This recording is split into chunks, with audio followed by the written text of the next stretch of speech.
Anong ginagawa ng NBI sa premises ng Senado? Natawag namin si Melvin Matibag. Sir, sabi niyo, ang instruction ko naman po sa kanila pag nakapasok na siya sa session hall, tigilan niyo na, huwag niyo tutugisin. Stick muna ka ako. Hindi mo sabihin yung hagdanan kung saan niyo sinabol ka. Hindi party ka ako ng Senado yun. Yung parking na doon nagsimula ka akong habulan, hindi ka ako sa premises. Kaya pala habulan talaga, Pwede mo ba kaming bigyan ka ako ng kopya ng warrant to pa? Opo. Sir, kasi nasa sasakyan ko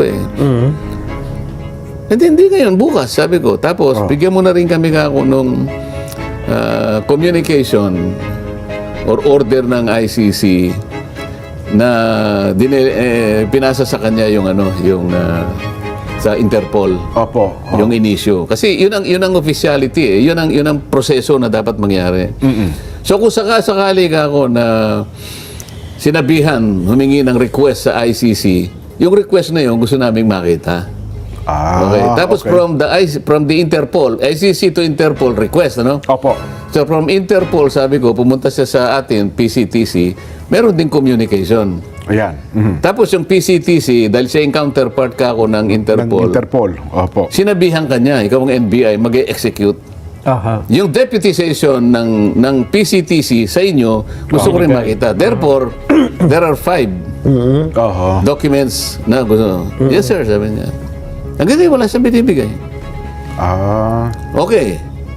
Palagay mo ka kung dineputize ka, NBI magse-serve. Bakit si Trillanes ang nagwawagay-way ka ako ng warrant of arrest? Yun, siya pa sino yun. ba ako yun? Nasaan yung communication mula sa PCTC na ikaw ang dineputize? So it's up for the domestic court to enforce it because enforcement is still domestic. Kahit na hindi nila naipakita yung legal basis ng warrant of arrest, pati procedural matters ay hindi naman sinunod, nagamit ng ICC ang kanilang overreach para lang i-weaponize ang mga kalaban ng gobyerno para sa pahiyain ng Senado. Pero ito, ang linaw na pakikialam.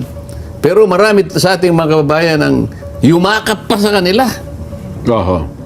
Yun ang nakakahiya, yung mga ganong klaseng tao. Imbes na ang usigi ng NBI, ang inusig pa yung usaan namin Yun ang nga po. Yung tao, ginagawa lang kanyang tungkulin Di ba? Binugbog nila yung isa sa miyembro ng usahan namin. Nakano na sa simento, sinipa pa Ayun, tsaka dinadala pa po sa sasakyan. Meron bang sinabi ang ombudsman para suspindihin lahat yung gumawa ng ilang pinasok kami. Mali na yun O ano sabi ni Matibag? Hindi naman po kami gagawa ng gano'n. Ibig sabihin, yung paglusob sa amin, kung hindi po kami nakipag-coordinate sa leadership. Ibig sabihin, si SP Soto.